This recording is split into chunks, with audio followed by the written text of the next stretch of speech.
తెలియక కాదు ఓడిపోయేది, ఆచరించక ఓడిపోతున్నాడు. మనం గొప్ప స్థాయికి వెళ్ళాలంటే మన బ్యాక్గ్రౌండ్ బాగుండాలి అన్న ఆలోచన తప్పు. అందరూ సమానం కాదు. అతను ఇది చేశాడు, నేను అదే చేస్తాను, కాదు కాదు కాదు కాదు. నీలో ఏదో ప్రత్యేకత ఉంది, గుర్తించు.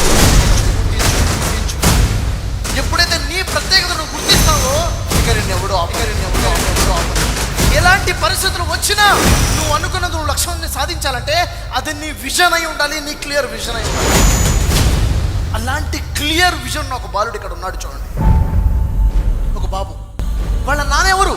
అతను కోటీశ్వరుడు కాదు, అతను మిలియనీర్ కాదు. కానీ ఈ బాబు మాత్రం చిన్నప్పటి నుంచి కూడా స్పోర్ట్స్ అంటే చాలా ఇష్టం. యాక్చువల్లీ నేను ఒక ఫిట్నెస్ ఫ్రీక్నండి. అంటే జిమ్ అంటే చాలా ఒక ప్యాషన్, నాకు వర్కౌట్స్ అంటే చాలా ప్యాషన్. నేను ఒకప్పుడు చాలా లావు ఉండేవాడిని, చాలా తగ్గాను. సో నాలాంటి వాళ్ళకి ఇలా నేను ఎందుకు ఓన్గా జిమ్ పెట్టొద్దు, వాళ్ళందరికీ ఎందుకు కలిపియొద్దు అనే ఒక చిన్న ఆశ. జీవితంలో సాధించాలి అనుకున్నాడు. ఎంత పెయిన్ ఉన్నా కానీ పెయిన్ని భరించుకుంటూ, దాటి వేసుకుంటూ, అధిగమించుకుంటూ ఆడాడేవాడు. తడిసిన కన్నుల్లో మళ్ళీ ఉదయించి కలలో దేవుడిలా కాపై ఉంటావా? నీ అడుగులకే మడుగులు వస్తే వాళ్ళం, నువ్వంటే ప్రాణం ఇచ్చే వాళ్ళం మేమయ్యా. నీ మీద సమాజానికి, మీ తల్లిదండ్రులకి, మీ టీచర్స్ కి నమ్మకం లేదేమో, నీ మీద నీకు నమ్మకం ఉందా? ఇది సాధించాలి అంటే సాధించాల్సిందే, ఎట్టి పరిస్థితుల్లో చేరవలసిందే. అది నా అవసరం. సీరియస్ గా మారాల్సిందే, నెంబర్ 1 గా ఎదగాల్సిందే, మాస్టర్ గా ఉండాల్సిందే. అది వీరా వీరా.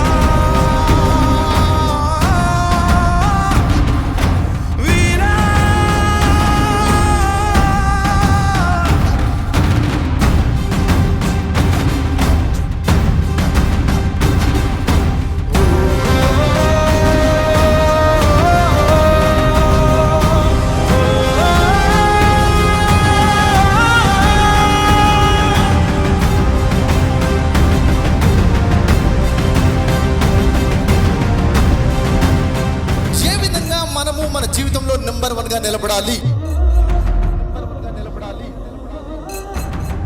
ఒక స్టూడెంటా నెంబర్ 1 గా ఎలా ఉండాలి? ఒక ఎంప్లాయా నెంబర్ 1 గా ఎలా ఉండాలి? ఒక బిజినెస్ మ్యానా నెంబర్ 1 గా ఎలా ఉండాలి?